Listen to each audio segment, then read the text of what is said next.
বিকেলে ভোরের ফুল ঝরে যায়। মানে আমি আমি তোমাকে ভালোবাসি মানা। হ্যাঁ, আমি তোমাকে ভালোবাসি, আমি তোমার সঙ্গে সংসার করতে চাই মানা। আমি হঠাৎ একদিন ফিল করলাম যে পৃথিবীতে বোধহয় এই প্রথম কাউকে আমি ভালোবেসেছি। সে হলো তুমি। মনে হচ্ছে তাকে আঁকড়ে ধরে কোনোদিন যেতে না ছাড়ি, কোনোদিন। শুভ, ময়নার সঙ্গে কোনো সম্পর্ক স্থাপনের চেষ্টা করবি না। কি বলছো কি তুমি বিশ্বমণি? ঠিকই বলছি, ময়নাকে আমি বাপের বাড়িতে পাঠিয়ে দেবো। ময়না এ বাড়িতে থাকতে পারবে না, কারণ আমি জানি আগুন আর ঘি পাশাপাশি থাকলে একটা বিশাল অগ্নিকাণ্ড ঘটে যেতে পারে, আর সেটা আমি কিছুতেই হতে দেব না। নূপুর তোর স্ত্রী, সেটা আমার ইচ্ছে ছিল, আর সেটাই আমার সিদ্ধান্ত।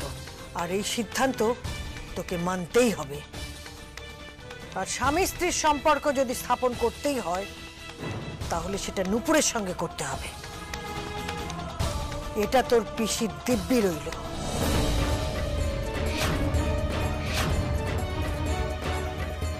আমার অনুমতি ছাড়া ময়নাকে তুই ছুঁতেও পারবি না।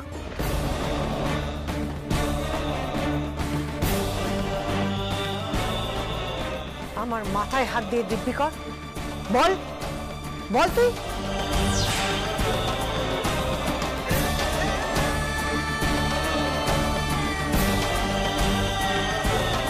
বেশ, আমি ছোবো না।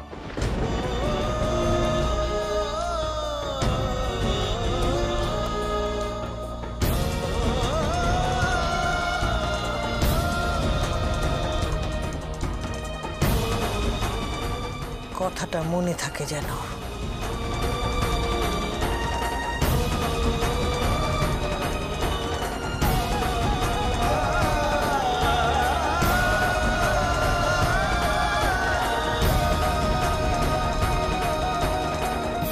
স্বামী স্ত্রীর সম্পর্ক যদি স্থাপন করতেই হয়, তাহলে সেটা নূপুরের সঙ্গে করতে হবে।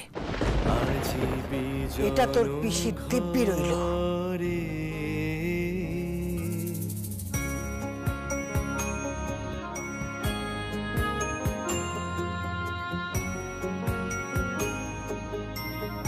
আমি হঠাৎ একদিন ফিল করলাম যে পৃথিবীতে বোধহয় এই প্রথম কাউকে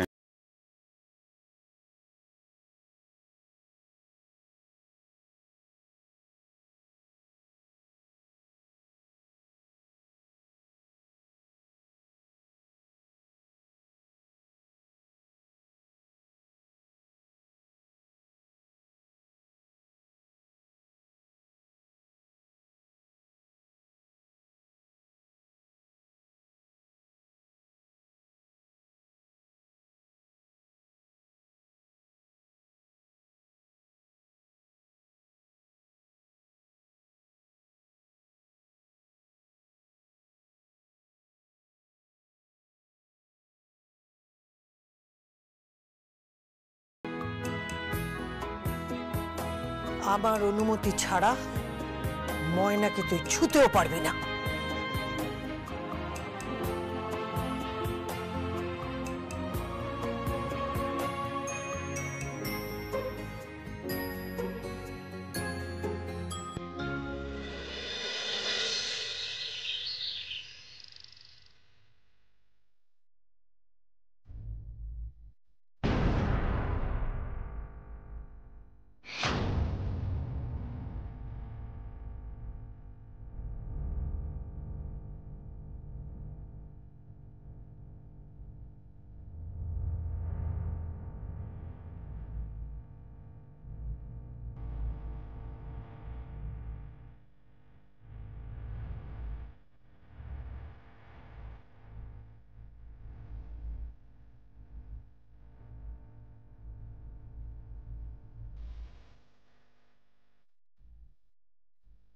এখনো বুড়ো আঙুল মুখে দিয়ে ঘুমোচ্ছিস? তুই কবে বড় হবে রে? কবে বড় হবে তুই? তুই জানিস ময়না, তোর বাবা এখনো বেঁচে আছেন। আমি জানি তুই জানিস না, আমি জানি, কিন্তু আমি এই কথাটা এখন তোকে বলতে পারবো না ময়না, কারণ এটাই আমার তুরুপের দাস। হয়তো তোকে এই কথাটা আমার বলে দেওয়া উচিত ছিল, হয়তো হয়তো এই কথাটা তোকে বললাম না বলে তুই ভবিষ্যতে আমাকে কোনোদিন ক্ষমা করবি না, কিন্তু বিশ্বাস কর, আমি তোর কোনো ক্ষতি চাইনি ময়না, কোনোদিন তোর কোনো ক্ষতি আমি চাইনি। চাইলে আমি তোর বাবার সঙ্গে তোকে মিলিয়ে দিতেই পারি ময়না, কিন্তু তাহলে পুরো খেলাটাই আমার হাত থেকে বেরিয়ে যাবে। আমি সেটা করতে পারবো না ময়না। শুভঙ্কর তো তোরই, শুভঙ্করের সঙ্গে তোকে মিলিয়ে দিয়ে তোদের এই সংসারটাকে সুন্দর করে গুছিয়ে দিয়ে আমি চলে যাব, চলেই যাব, কিন্তু এই কথাটা আমি তোকে বলতে পারবো না ময়না। তবে চলে যাওয়ার আগে আমার ওই কনক কাকনকে একটা উচিত শিক্ষা দিতে হবে, একটা ডিল আমার ওর সঙ্গে করতেই হবে।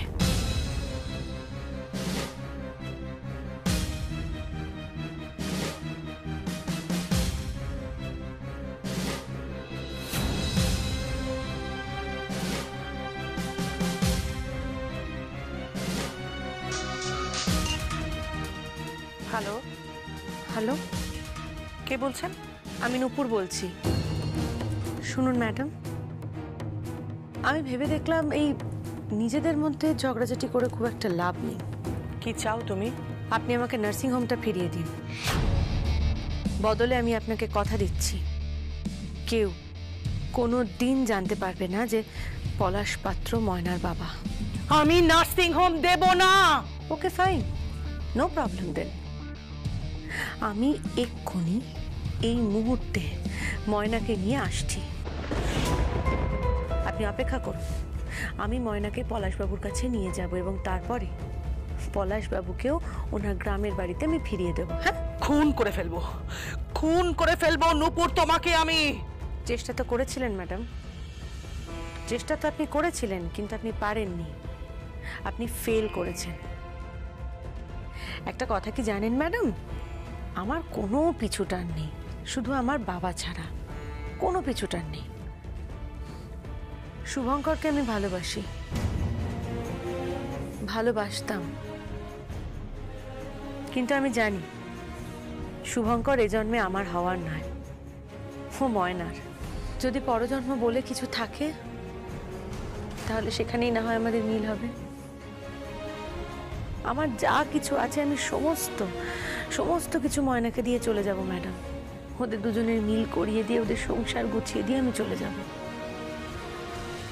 তাই আমাকে প্লিজ এই মেরে ফেলবো, খুন করে ফেলবো এইসব ভয় আমাকে দেখাবেন না, আমার কিচ্ছু যায় আসে না। আমি আজই ময়নাকে নিয়ে পলাশবাবুর কাছে যাব এবং এই প্রথমবার ময়না ওর বাবাকে দেখবে।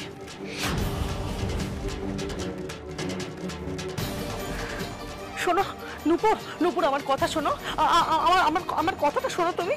বলুন বলুন। নূপুর, নূপুর দোহাই তোমার, তুমি এই কাজ করো না, এই কাজ করো না, দোহাই তোমার এই কাজ করো না। পলাশ ছাড়া এই পৃথিবীতে আমার কেউ নেই, বিশ্বাস করো, আমার কেউ নেই। আমি কিছুতেই সে আমার কাছে হেরে যাব না, কিছুতেই না, আমি হেরে যাব না, আমি হেরে যেতে পারবো না, বিশ্বাস করো। শুনছো, তুমি শুনতে পাচ্ছ? তাহলে আমাকে নার্সিং হোমটা ফিরিয়ে দিন। বেশ,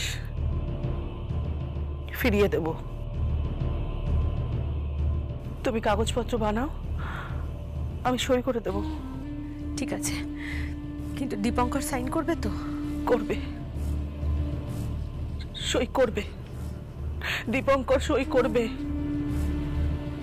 কিন্তু তোমাকে আমি বিশ্বাস করতে পারি তো? তুমি কোনোদিন প্রকাশ করবে না তো যে পলাশের মেয়ে ময়না? তাহলে কিন্তু পলাশ আমাকে ছেড়ে চলে যাবে। কোনোদিনও নয়, কোনোদিনও আমি এই কথা প্রকাশ করব না। কার সাথে কথা বলছো?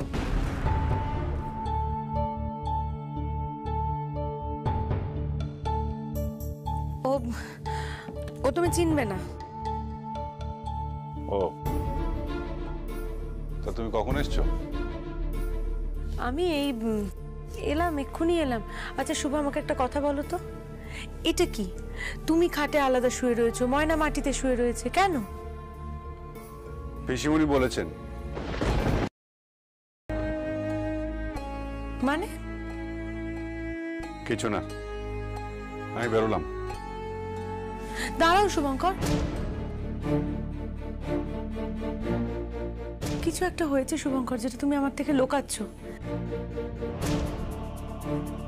কি হয়েছে বলো, কি হয়েছে আমাকে তুমি বলো। তুমি কিছু একটা লুকাচ্ছ আমার থেকে। ভালো দিদি, তুই এসে গেছিস? দাঁড়া, আমি তো চা করে দিচ্ছি। দাঁড়া। কিছু না। তুই দাঁড়া, একা শোন। কি হয়েছে রে? তুই এখানে মাটিতে আলাদা ঘুমোচ্ছিস, তোর বাজে ডাক্তার খাটে ঘুমোচ্ছে, ব্যাপারটা কি? এখন তো তাও একই ঘরে আলাদা শুয়েছি, এরপর তো আলাদা ঘরেই চলে যেতে হবে। কেন? ওই রাক্ষসীটা দিব্যি দিয়েছে। কি দিব্যি দিয়েছে? বলেছে বাজে ডাক্তার যেন আমাকে কোনোদিনও না ছয়।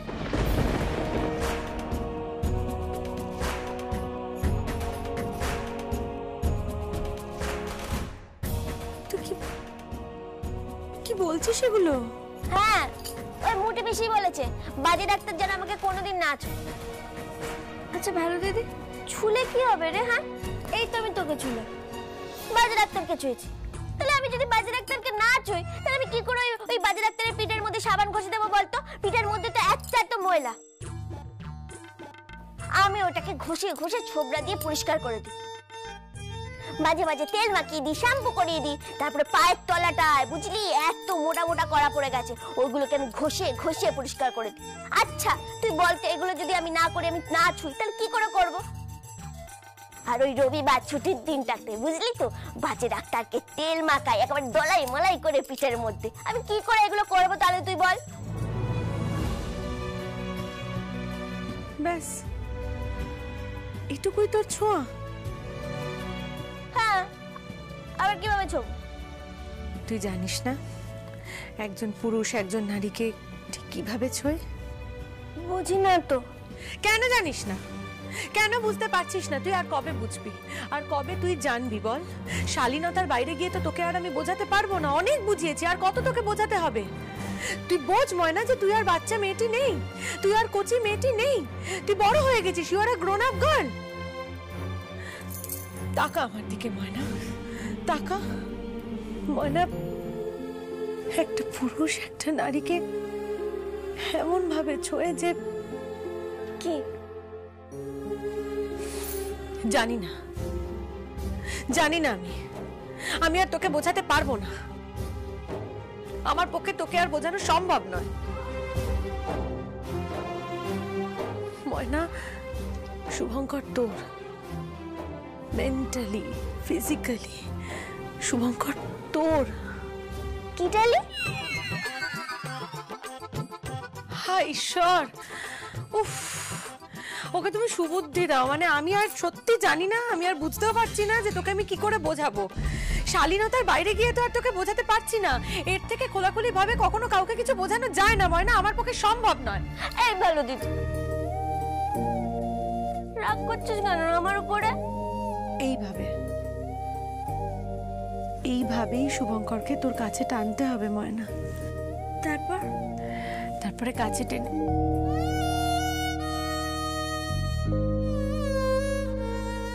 টেনে মানে বর্ষে ঘি ডালছো তুমি? শুভঙ্কর, হ্যাঁ, বর্ষে ঘি ঢেলে কোনো লাভ নেই, ও বুঝবে না। শুভঙ্কর, তুমি বর্ষে ঘি ঢেলে কোনো লাভ নেই, ও বুঝবে না। হ্যাঁ, বর্ষে ঘি ঢেলে কোনো লাভ নেই, ও বুঝবে না। শুভঙ্কর, শুভঙ্কর, হ্যাঁ, আর আমাদের সম্পর্কটাও কোনোদিনও। আমি বেরোলাম। কোথায় যাচ্ছ তুমি? অর্থের সন্ধানে। মানে তোমার টাকা লাগবে তো শুভঙ্কর? এক সেকেন্ড দাঁড়াও, আমি দিচ্ছি। মাফ করো, আমি তোমাদের বাড়ির টাকা নিতে পারবো না, সরি।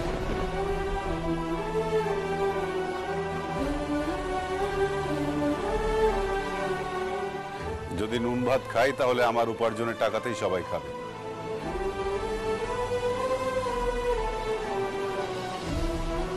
ভাঙবে তবু মচকাবে না, না তুমি? কেন? আমার টাকা নিতে কি সমস্যা তোমার? মেয়েদের কাছ থেকে টাকা নিলে কি অসম্মান হয়? মেয়েদের কাছ থেকে টাকা নিলে অসম্মান হয় না, পরনারীর কাছ থেকে টাকা নিলে অসম্মান হয়।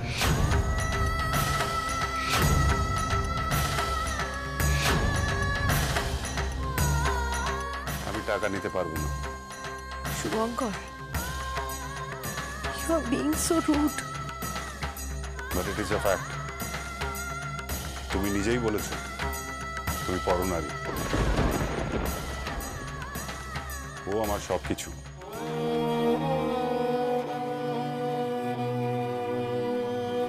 ময়না উপার্জন করে আনলে আমি হয়তো আপত্তি করতাম না,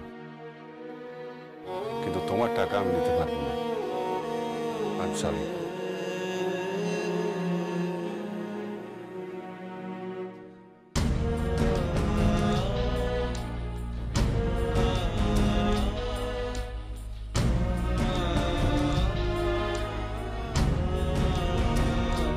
মেয়েদের কাছ থেকে টাকা নিলে অসম্মান হয় না, পরনারীর কাছ থেকে টাকা নিলে অসম্মান হয়।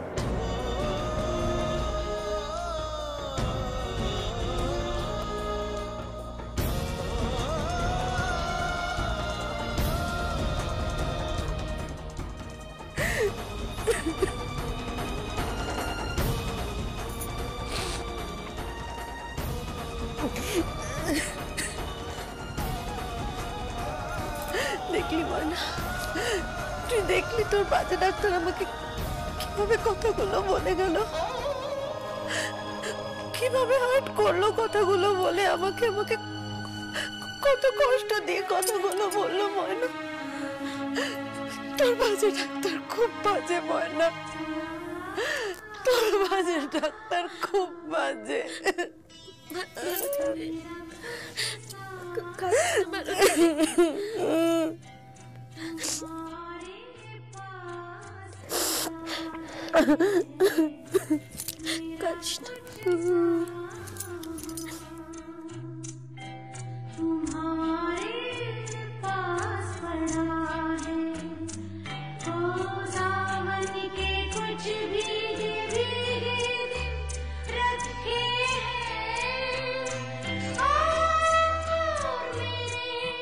ময়না উপার্জন করে আনলে আমি হয়তো আপত্তি করতাম না, কিন্তু তোমার টাকা আমি নিতে পারবো না।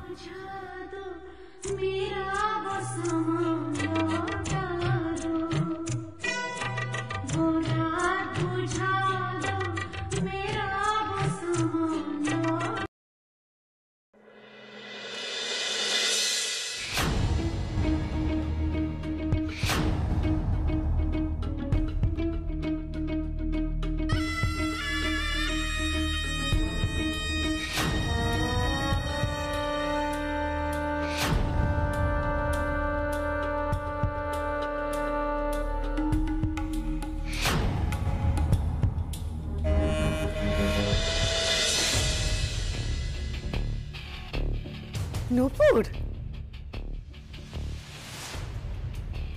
এসো এসো এসো এসো। দেখো সিঁদুর পরেছি আমি, কত মোটা করে সিঁদুর পরেছি দেখেছো? এই ভালো লাগছে না আমায় দেখতে? হাতে চুড়ি পরেছি, শাঁখা পরেছি, কলা পরেছি, দেখো কপালে দেখেছো টিপ পরেছি। হ্যাঁ, কি সুন্দর শাড়ি পরেছি, ভালো লাগ। এ মা, এ মা, আমি যে আলতাটা পরতেই একদম ভুলে গিয়েছি পায়। দাঁড়াও, আমি এক্ষুনি আলতাটা পরে আসছি। এক মিনিট, আমি কিছু বুঝতে পারছি না এসব কি হচ্ছে। নূপুর, আমি এও স্ত্রী, আমি বিবাহিতা, আমার স্বামী আছে, আমার স্বামী আমার অহংকার। তুমি জানো না ওর কত নাম, দেশজোড়া কত নাম, কত বড় বৈজ্ঞানিক ও, বলো তো। আমি আমি কত ভালোবাসতাম ওকে, এখনো বাসি, এখনো ভালোবাসি, ভীষণ ভালোবাসি, ভীষণ ভীষণ। আর তুমি তুমি তার কাছ থেকে আমাকে আলাদা করতে চাইছো নূপুর? কেন নূপুর, কেন? আমি কি করেছি নূপুর, কি করেছি আমি? সারা জীবনে শুধুমাত্র একটা সন্তান চেয়েছি, সেই সন্তানও আমি পাইনি। সবাই বলে আমি নাকি ওর জীবনটাকে নষ্ট করে দিয়েছি, কিন্তু বিশ্বাস করো আমি কখনো চাইনি ওর জীবন নষ্ট হোক। আমি কখনো জীবন নষ্ট করিনি। আমি ওকে ভীষণ ভালোবাসি, ভীষণ ভীষণ ভালোবাসি পলাশকে আমি।